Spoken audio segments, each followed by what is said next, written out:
Hallo, hier in diesem Film geht es um eine Umweltpumpe von Danfoss. Ich musste schon die dritte Pumpe austauschen. Es beginnt an zu scheppern und kleppern und führt sogar zum Totalausfall der Pumpleistung. Hört mal hin.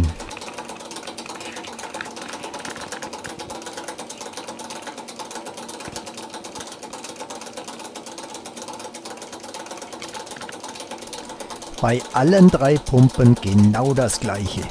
Ich habe euch mal zum Vergleich eine neue und eine alte Pumpe. Übeltäter des Problems ist der Kreisel in der Mitte. Ihr seht, bei der alten Pumpe ist der Kreisel, das Pumpenrad, doch deutlich wackeliger auf der Welle. Das Pumpenrad ist zugleich der Rotor.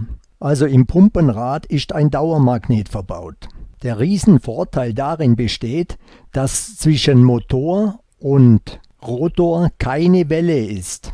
Es muss also nicht mit Hilfe von Dichtringen der Wasserkreislauf zum Motor abgedichtet werden. Das Pumpenrad bzw. der Rotor könnt ihr als Ersatzteil nachkaufen. Wie ihr hier sehen könnt, ist die Magnetstärke des neuen Rades schon deutlich besser. Aber ich kann euch sagen, lasst es bleiben. Ein neues Polrad bringt in der Regel gar nichts. Es ist völlig überteuert und freut nur den Hersteller. Der eigentliche Schwachpunkt, so sehe ich das, ist die bescheuerte Lagerung. Wie kann man eine solch bescheuerte Lagerung entwickeln? Ich kann mir nur vorstellen, der Entwickler, der den Scheiß konstruiert hat halt gern mit dem Kreisel gespielt. Ein vernünftiges Bronzelager im Volumen von einem Centstück, also die Kosten für das Material, ein einstelliger Centbereich, hätte dazu geführt, dass diese Pumpe, dieses System locker 10 Jahre problemlos laufen würde. Aber es gibt Abhilfe. Das Hauptproblem ist die lose Lagerung des Rotors.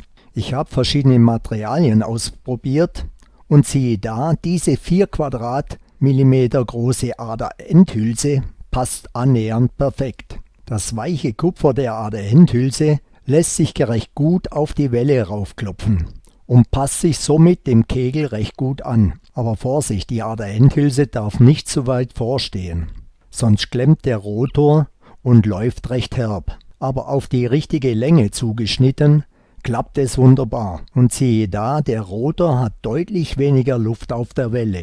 Der Rotor kann lange nicht mehr so stark ausschlagen wie zuvor in der originalen Konstruktion.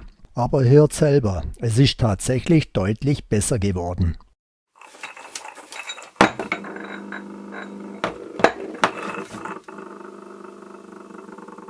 Ein weiteres Problem sehe ich, wenn die Pumpe senkrecht montiert ist. Die luftige Kreisellagerung, befürchte ich, führt schon bei kleinen Unwuchtungen zu einem Aufschaukeln von Pendelbewegungen. Genau das war ja auch der Grund, warum ich jetzt schon 3 Pumpen tauschen musste. Der Rotor pendelt so stark im Pumpengehäuse, dass er an der Wandung anschlägt. Auch schon geringster Verschleiß an der Lagerung, sowohl am Rotor wie eben auch an dem Kugelkopf der Welle, führt wohl zur besagten Pendelbewegung. Bei einer horizontalen Ausrichtung der Pumpe muss man jedoch sehr aufpassen, damit man die Luft aus der Pumpe bekommt. Sobald von der Ansaugseite Luft in die Pumpe kommt, ist die Pumpwirkung gleich null. Das Schleuderrad verliert komplett die Wirkung. Ich habe bei meinem Heizungssystem am Vorlauf und am Rücklauf einen zusätzlichen Anschluss. Hier kann ich eine normale Gardena Gartenwasserpumpe anschließen. Diese Pumpe pumpt dann mit bis zu 3 Bar Druck durch die Leitungen durch. Da geht jedes Luftpolster raus. Wird die Umweltpumpe waagrecht montiert, muss man dafür Sorge tragen, dass die Luft auf beiden Seiten, also sowohl vom Zulauf wie auch vom Rücklauf her, von der Pumpe her weg entweichen kann und entlüftet werden kann. Diese Pumpe, die ihr hier seht, habe ich aus der senkrechten Lage ausgebaut, weil sie angefangen hat zu scheppern. Ich habe nichts an der Pumpe gemacht, das Einzigste, ich habe sie jetzt waagrecht eingebaut und sie läuft tadellos. Hört selber.